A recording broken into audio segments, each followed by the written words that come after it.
Arthur Peterson always thought his marriage was like that old solid oak dresser inherited from his grandmother. Unfashionable, a bit squeaky, with stubborn drawers, but reliable and substantial. It stood in their bedroom, holding neatly folded stacks of linen smelling faintly of lavender, silently affirming the stability of their shared life. 22 years he and Margaret had lived in this quiet, measured comfort. Arthur, a creature of habit, valued this predictability above all else. Oatmeal in the morning, tea with lemon and the evening news at night, weekends a trip to the big box store. Life flowed like a slow river through flatlands without rapids or whirlpools. Then one perfectly ordinary Tuesday, as a lazy autumn drizzle fell outside and some expert on TV droned on about oil futures, Margaret quietly set her cup down on the table. Looking past him at the wall, she said, "Arthur, I can't stand you." The words weren't a shout. They sounded mundane, almost colorless, as if she'd announced they were out of bread. But for Arthur they were a deafening explosion that shattered his world to its foundations. He didn't understand at first. He asked again, thinking he'd misheard, "What, Maggie?" She turned her face to him, and he truly looked at her for the first time in ages. He saw not his familiar beloved Margaret, but a tired, unfamiliar woman with dull eyes and tightly pressed lips. "I can't stand you," she repeated distinctly, each word like a nail hammered into the coffin of their marriage. "Don't love isn't the right word. I can't stand you. The way you walk, how you slurp your soup, how you fold the newspaper precisely in quarters, how you never talk, everything." Arthur sat there, thunderstruck. He opened his mouth to object, to ask why. When did this start? But found no words. His head was empty, echoing like a hollowed-out pumpkin. He stared at her, but she had already turned away, gazing back at the wall. Her whole demeanor said the conversation was over. No tears, no fight, no broken dishes, just a statement of fact. Their marriage dresser, it turned out, had been eaten by termites from within, and now crumbled to dust at one quiet word. He stood silently and walked to the bedroom. Mechanically, he opened the closet. He pulled out the duffel bag they'd bought for their rare trips to the coast. Just as mechanically, he packed 2 changes of clothes, a sweater, jeans, a toothbrush. He moved like an automaton because if he stopped to think, he'd probably just lie down on the floor and howl. His ordered world had no instructions for this. Margaret didn't come in, didn't stop him. He heard the quiet clink of dishes in the kitchen. She was washing the cups. As if nothing had happened, as if he were just packing for a business trip he'd soon return from. That ordinariness hurt more than any scream. Before leaving, he paused in the hallway. On a scrap of paper torn from a notepad, he wrote just 3 words, "I'm gone. Don't look." He wasn't angry. He only felt a bottomless, icy emptiness. He wasn't leaving Margaret. He was leaving himself, that Arthur, who, it turned out, could be unbearable. He got into his old Ford Taurus and drove aimlessly, but his eyes only looked in one direction out of town to the village of Oak Hollow, where his late aunt's abandoned cottage stood. He hadn't been there in 10 years. The keys, wrapped in a rag, were still in the glove compartment.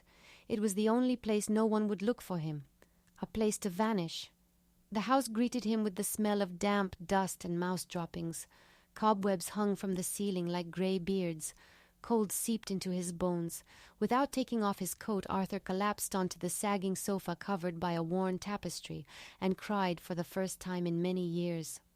Silently, stoically, just letting hot, bitter tears fall onto the scratchy upholstery. The first week passed in a fog. He barely ate, slept a lot, and when awake, sat by the window staring at the dreary autumn landscape. He replayed his life with Margaret, trying to pinpoint where it all went wrong, but he couldn't. Were there fights? Sure, like anyone. Were there joys? Probably, but they'd faded like old photographs. He realized that for the last few years they hadn't been living together, just side by side, like roommates sharing household chores and a mortgage. He'd been absorbed in his work at the archives, his books, his routines. He thought it was enough. that stability was love. It wasn't. While he meticulously catalogued the past in his archives, he'd missed the present of his own life. His solitude was interrupted by the neighbor, Aunt Annie, a woman in her 80s, thin as an autumn leaf, with bright, curious eyes. She saw smoke from the chimney and came to investigate, carrying a jar of pickles. "Someone alive in there?" she rasped, peering through the half-open door. "Thought squatters moved in. Who are you?" "Ah, Helen's nephew. Arthur, right? Remember you as a snot-nosed kid. What brings you out to the sticks? Ran away from the wife, I bet?" Her bluntness disarmed Arthur. He nodded awkwardly.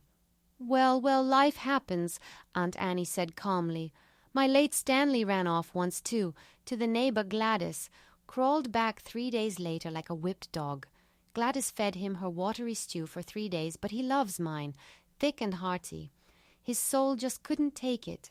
Here, take some pickles, homemade, crunchy, and say, 'Ah, you know how to stoke that stove proper? Else you'll get smoke poisoning and we'll have a heap of trouble.'" Without waiting for an answer, she walked in and started explaining in a no-nonsense tone how to stack wood and when to close the damper. Aunt Annie's presence, her simple, earthy logic, began to pull Arthur out of his stupor. He started doing things he hadn't done in decades. He chopped wood, hauled water from the well, tried to fix the leaky roof. The physical labor making his whole body ache strangely cleared his head. He stopped thinking about Margaret every minute. He thought about needing to stoke the stove so he wouldn't freeze at night, about needing to go to the village store for bread and grits.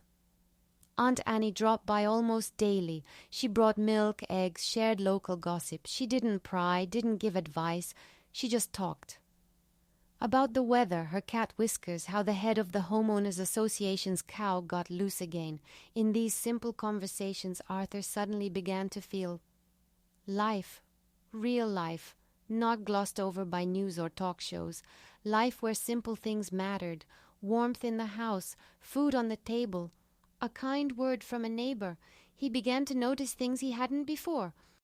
How the sky changed color at sunset, how wet earth smelled after rain, how roosters crowed in the morning. His world, which had shrunk to the size of his apartment and dusty archives, suddenly expanded infinitely. For the first time in years he felt not like a function husband, employee, but simply a person who chops wood, gazes at stars, and eats incredibly delicious stew, which Aunt Annie sometimes brought, apparently using the recipe Stanley loved so much. A month passed. Arthur lost weight, got tanned by the weak autumn sun, grew a beard. He no longer recalled Margaret's words with pain, but with a detached understanding. He realized she'd been right. He couldn't stand that old Arthur, either sleepy, predictable, living cocooned in his habits, the one who'd stopped noticing his wife, the world himself. One day he had to go into the city. His cash ran out and the village had never seen an ATM. Driving back through familiar streets, he felt like a stranger. The city was noisy, bustling, rushing somewhere. He no longer felt the urge to rush. He parked near his old building. Not to go back, just to look. Some unknown force pulled him. He stood behind a tree like a spy, watching their windows on the 3rd floor. Then the building door opened. Margaret stepped onto the stoop. Arthur froze. This wasn't the woman with the dead eyes he'd left a month ago. She wore a bright emerald green coat he'd never seen before, a new, short, perky haircut. She was laughing into the phone, laughing in a way he hadn't heard in many, many years, a joyful, unrestrained peal. She ended the call, put her phone away, and did something Arthur never expected. She took a deep breath of fresh air, spread her arms wide as if wanting to embrace the whole world, and spun around on the spot. Once, lightly, like a girl. That was what stunned him more than her awful confession. He'd expected to see her thinner, unhappy, suffering. Deep down, maybe he'd even wanted that. For his leaving to be her punishment. Instead, he saw a free, happy person. And in that moment, he didn't feel a stab of jealousy or resentment. He felt a stab of joy. Strange, quiet, but utterly sincere joy for her. He realized that by vanishing from her life he hadn't destroyed her. Instead, he'd given her the chance to become herself again. He'd been that squeaky dresser, cluttering her space, suffocating her. Now that he was gone, she could fling the window open and let fresh air into her life. He turned quietly and walked to his car. He didn't know what came next. Would he return to the village, find a new job, meet someone else? But he knew one thing for sure, that Arthur Peterson, who fled his shattered life a month ago, no longer existed. Leaving, he thought he'd lost everything. But in reality, he'd given freedom to them both. And, it seemed, for the first time in his life, he'd found himself. He started the engine and drove away from his past into his new, unknown, but utterly real life. The car rolled down the highway, carrying Arthur farther from the city that suddenly felt as foreign as an old, out-of-style suit coat. Yet just an hour ago he'd thought that coat was his second skin. He drove, but instead of the road he saw Margaret. Not the one he'd lived with for 22 years, but this new one in the emerald coat. And her light, almost girlish spin on the stoop. The image brought no bitterness or anger. Instead, it warmed him strangely, as if he, Arthur, had finally done something truly right in his life. He'd opened the cage door, and the bird, spreading its wings, had soared into the sky, and seeing its free flight made it easier for him to breathe, too. He returned to Oak Hollow at dusk. The village greeted him with silence, the smell of wood smoke, and barking dogs. His cottage stood dark and cold, as if offended by his absence. As he clumsily but habitually stoked the stove, battling the smoke, trying to fill the room, he thought how strangely life worked. He'd run from his unbearable self to find himself. Just a different one. One who could feel joy seeing the woman who couldn't stand him anymore spinning on the porch. The following weeks flowed one into another, like wooden spoons in a kitchen drawer. Autumn grew more insistent, stripping the last leaves from the trees, covering the sky with grey wool. Arthur fell into the rhythm of village life.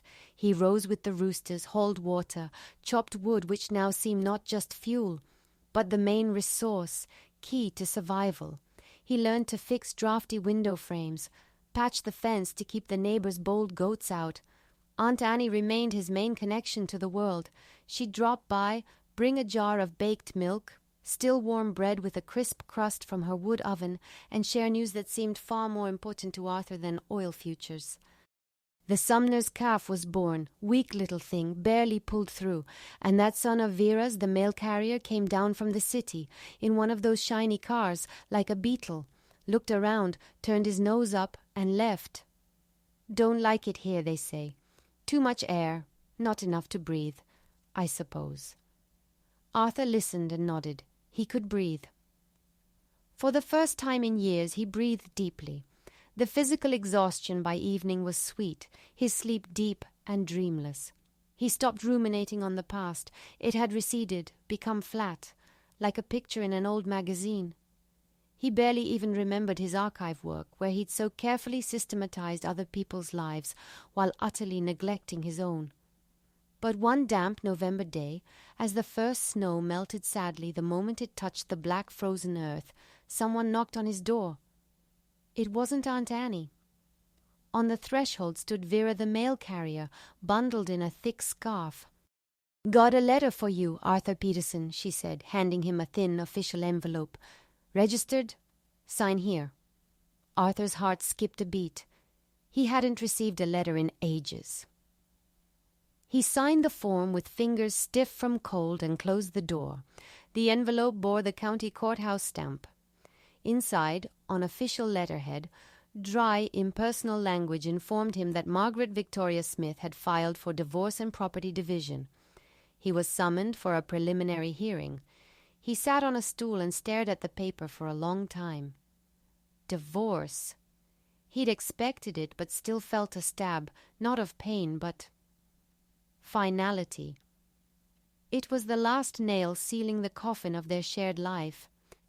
The oak dresser was officially declared decrepit junk, slated for disposal, and part of that dresser, the apartment, the car, the vacation cabin, needed to be divided somehow. He realized hiding out in Oak Hollow wasn't an option. He had to go to the city. He had to see Margaret. The thought of this meeting filled him with a strange mix of dread and curiosity. Who would he see? That happy woman in the emerald coat, or the tired, frayed roommate caught up in divorce proceedings? And who would he be in her eyes? The runaway husband, the resentful hermit? The next day he started his old Ford Taurus again. Aunt Annie, seeing him off, thrust a bundle of meat pies into his hands.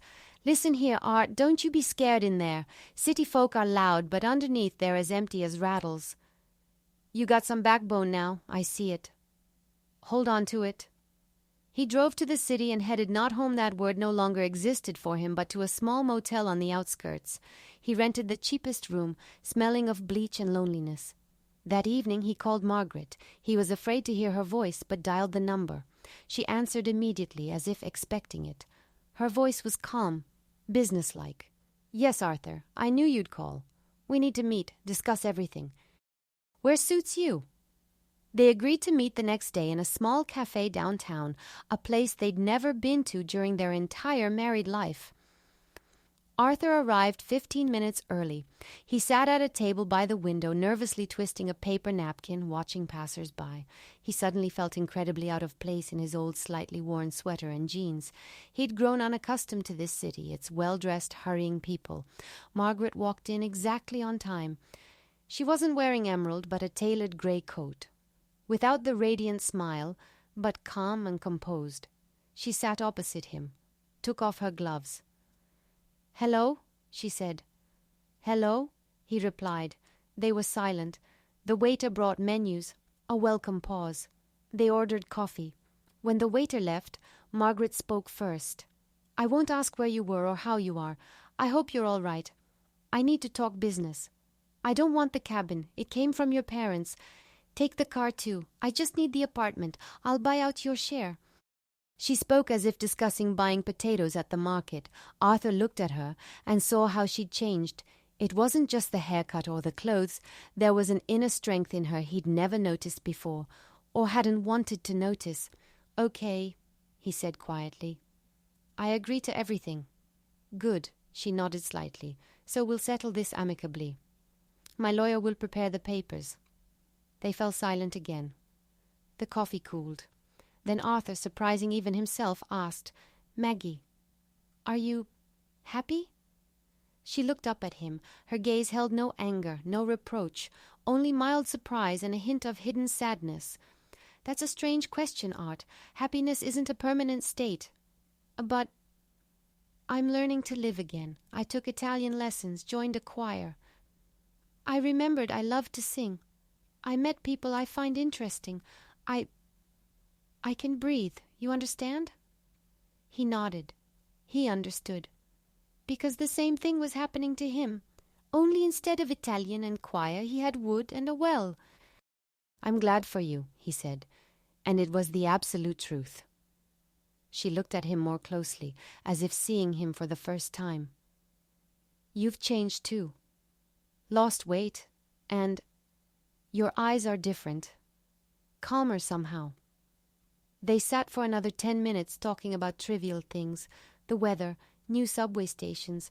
It was a conversation between two near strangers who happened to share a 22-year-long segment of their past.